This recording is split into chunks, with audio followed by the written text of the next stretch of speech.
Good afternoon. Welcome to Little Life Big Dreams. I'm Mary, and today I'm going to finish my foam craft. But one of the things I wanted to show everyone was the different types of dies that are out there, or cutters, or if you're new to crafting, you might not know what I'm talking about. So let me show you and share that with you. Okay, so this is a Cuddlebug. This is a version of a Cuddlebug. Some look like a little purse. Actually, when you fold the sides of this up, it does kind of look like a little purse. It's heavy, but it's small and compact and very versatile. And that's one of the reasons why I like having a die cutter, because if you just want to cut out simple shapes, it's nice to be able to have. So you put the sides down, and that locks it into place, okay? And then you turn this handle to put the die through, which I'll show you in just a moment. But I want to talk for a minute about the different types of dies. Okay, so here are 3 different types of dies. This is a thin cut, which these are very popular today and can be a little bit of a challenge to use sometimes.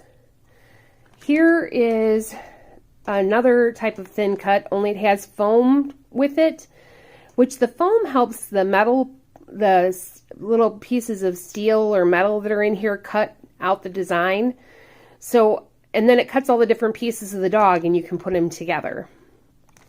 And then I have these, if you remember, if you've ever been around an elementary teacher, who I think Nala left me a present on here. It's gonna bug me. There we go. This is a tag die, okay? So, and this is a Sizzix, oops, let's get better focus there. This is a Sizzix Scallop Combo number 2. These dies are my favorite because they will cut just about anything. So like 3 or 4 pieces of paper together, or in my case today, cutting through aluminum and foam together. So let me show you that. So picking up where I left off last time, I have all of these pieces of metal, aluminum can on the foam, okay? And what I'm going to do is I'm going to use the die cutter to cut out the shape. So let me show you that. Okay, so I have the Cuddlebug all set up, and as I showed you, I have the thick die and the 2 B plates. Now, what the concern is from the manufacturer is that if you don't use the spacer that comes with it, this little piece here, that you will crack this plate. It's possible, I suppose. I have yet to crack a plate. One of these episodes, I'm sure I will crack a plate, but I have not yet, and I've had this Cuddlebug many, many years and used many thick dies in it. So the next step is I'm going to put this in the Cuddlebug, okay, on the bed of it, if you will, and then you turn the handle, okay? So I'm going to turn the handle, and it can be hard to turn a little bit if you are cutting something that's really thick, okay? But the thing, like I said, that I like about this is, let me show you. These steel rule dies like this that have the metal in them, the nice thick metal, is that this cut right through the aluminum foil, not aluminum foil, sorry, aluminum can on the tag. And I can just punch this little hole out. Whoop. There we go. Now I'm going to show you one more step that I do with these to make them even more fun. Die cutters will also have what's called an embossing sleeve, okay? And so what I really love is I love metal because it sparkles. Okay, I love metal because it sparkles, but I also love putting a texture on it. So here's the embossing sleeve, and literally I'm going to put the tag inside the embossing sleeve and run it through the machine, and then the metal will have the pattern on it. Let me show you that. Now, this time with the embossing sleeve, I have the 2 cutting plates, the B plates, okay?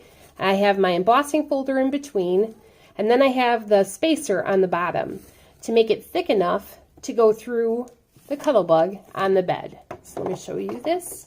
So now I'm going to put this here, and you're like, now you may be thinking, how do I know how thick or how thin? Well, if you don't have enough spacers in there, it's not going to cut or emboss. If you put it too thick, it won't turn.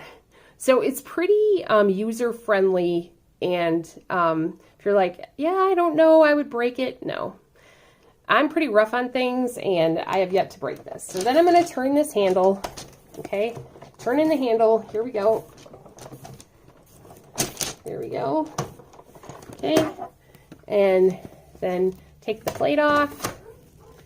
And here's my embossing folder that was in the middle. And here is my lovely heart. These make awesome gift tags or bookmarks. I love to put pretty ribbons on the end and make a bookmark. And I'll show you that at the end.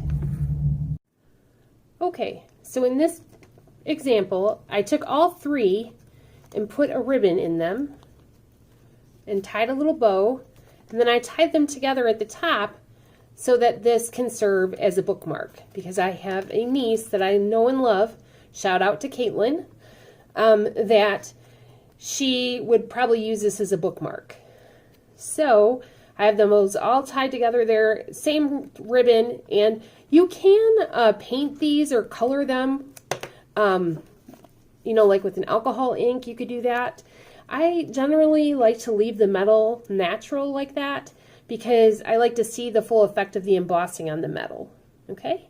So that's how I ended up using these. All the other ones that I have pre-cut, I'm going to make gift tags for my Christmas gifts out of those. So that is how I use the foam and aluminum cans. That's one way. Thank you for watching this episode of Little Life, Big Dreams, Craft Life. Please subscribe if you like what you see. In the description will be a link to products that we feature in any of our videos, and also Instagram, Facebook, and our webpage. Take care.